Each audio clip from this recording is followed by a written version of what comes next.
हाँ तो दोस्तों, आज हम बात करेंगे कुछ पशु परिचर में आने वाले महत्वपूर्ण प्रश्नों की। तो सबसे पहला प्रश्न है, रोमंती पशुओं में आमाशय के कुल कितने भाग होते हैं? 2, 5, 1 या 4? तो इसका सही जवाब होगा दोस्तों 4। रोमंती पशुओं में आमाशय में कुल 4 भाग होते हैं। प्रश्न नंबर 2, निम्नलिखित में से वीनिंग किससे संबंधित है? पहला, मुर्गों में प्रजनन क्षमता को समाप्त कर देना। दूसरा, मादा पशु के अंतिम ट्राइमेस्टर में अतिरिक्त दाना देना। तीसरा, छोटे पशुओं में संरोधन करना या नवजात बछड़े को मां से अलग करके पालना। बताओ बच्चों, इसका सही उत्तर क्या होगा? तो बच्चों, इसका सही उत्तर है नवजात बछड़े को मां से अलग करके पालना। प्रश्न संख्या 3, ऊँटनी में गर्भकाल की अवधि होती है। बताओ बच्चों, ऊँटनी में जो गर्भकाल होता है वो कितने दिन का होता है? पहला ऑप्शन है 280 दिन, दूसरा ऑप्शन है 310 दिन, तीसरा ऑप्शन है 490 दिन या फिर चौथा ऑप्शन है 390 दिन। बताओ बच्चों, इसका सही उत्तर क्या होगा?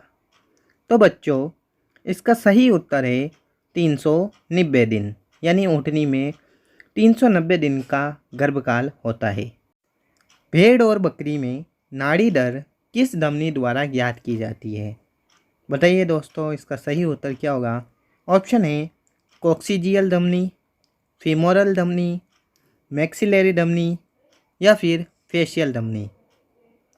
तो इसका सही उत्तर है फीमोरल धमनी, यानी भेड़ और बकरी की जो नाड़ी दर है वो फीमोरल धमनी होती है। जांग की जो धमनी होती है, जांग जहाँ पर होती है, बकरी, भेड़ बकरी, कुत्ते या किसी भी जो छोटे जानवर होते हैं उनकी सारी जो धमनी, जो नाड़ी दर ध्यान करनी है वो फीमोरल धमनी द्वारा ज्ञात करते हैं।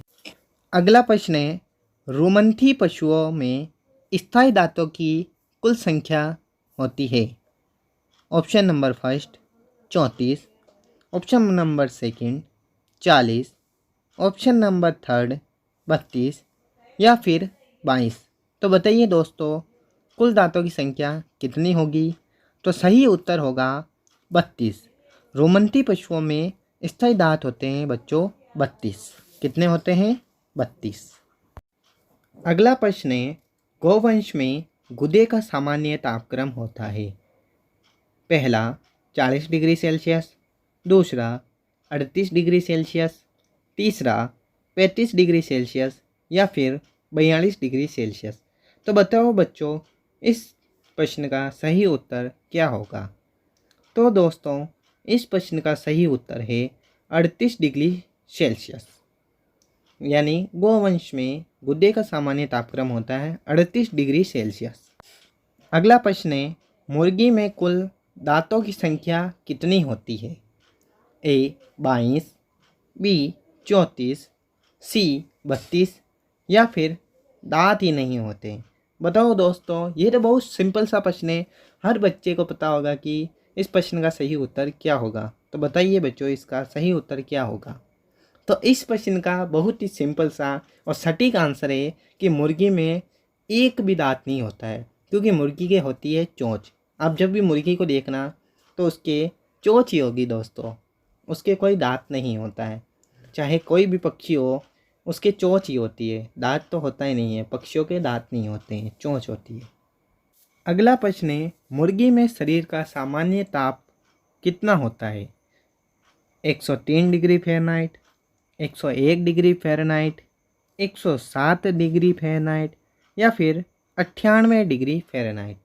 तो बताओ बच्चों, इसका सही आंसर यानी सही उत्तर क्या होगा? तो बच्चों, मुर्गी में शरीर का जो सामान्य तापमान होता है वो होता है 107 डिग्री फ़ारेनहाइट। अगला प्रश्न है, गाय और भैंस का औसत जीवन काल कितने वर्ष का होता है? यानी गाय और भैंस कितने साल तक लगभग जी पाती है?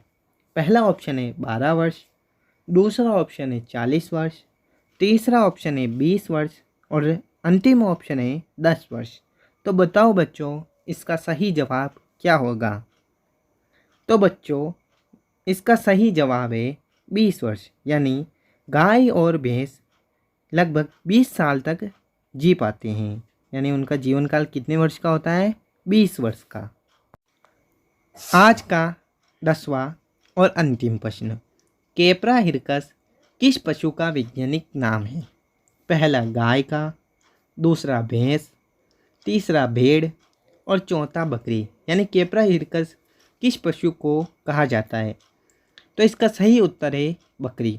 बकरी का वैज्ञानिक नाम आता है दोस्तों कैप्रा हिरकस। तो आज की वीडियो बस इतनी सी थी। आपको वीडियो कैसी लगी कमेंट करिएगा। चैनल को सब्सक्राइब करना ना भूलें ताकि आने वाले जितने भी पशु परिचय से संबंधित इम्पोर्टेंट क्वेश्चंस है वो आपको मिल सके। तो चैनल को ज़रूर सब्सक्राइब करिएगा और बेल आइकन दबाना ना भूलें।